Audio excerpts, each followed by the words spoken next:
Howdy, folks. Today we're looking at All-Star Comics number 3 from 1940 in DC Comics. In the space of 2.5 years, the comic book medium had undergone an immense evolution. What began as a clearinghouse for old and rejected newspaper strips had become, via the sudden sharp shock of Superman's genesis, a vehicle seemingly tailor-made to promote the newfangled breed of adventure characters who followed in Superman's wake. As strange as it may appear from a modern perspective that the fortunes of the medium would become so inextricable from the popularity of the long underwear crew, it must be remembered that the superhero was the killer app that sold the platform to the first generation of adopters.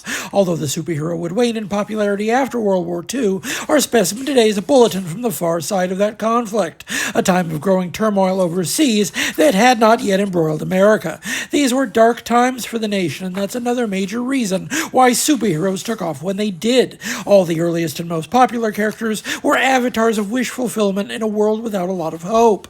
And by the end of 1940, there were so many of the damn things they could stuff a big pile of them, all in the same magazine, and call it a team. The first meeting of the Justice Society of America will be, for anyone familiar with later versions of the combo, a sedate affair. Although the assembly would receive a real origin of sorts many decades later, in the beginning the society was an actual social club for the heroes involved, who came together around a big table to share a meal and tell stories about their strangest adventures. Of course, right off the bat, it must be noted that the team is missing Superman, Batman, and Robin, and their absence even is noted inside the book. The logic of 1940 held that the line's most popular heroes were surplus to these requirements, which is why, despite showing up for the occasional cameo, National's two most popular heroes were not required to attend meetings. And of course, there's a bit of disjuncture here between who gets an invitation. The joy of these early assemblies is seeing the original Atom, whose powers were that he was a short guy with a short fuse, and blithering incompetent Johnny Thunder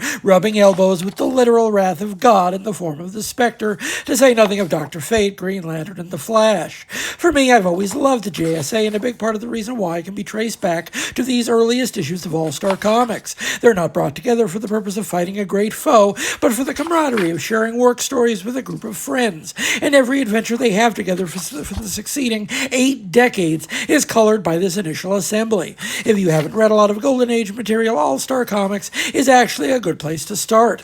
The series in practice was an anthology. Even when the characters graduated to group adventures, the stories would still almost always entail splitting up and having separate side quests. So your average issue of All-Star features a solid cross-section of diverse artists. This first issue even features a special appearance by the Golden Age Red Tornado, who rips her pants on the windowsill and has to leave early.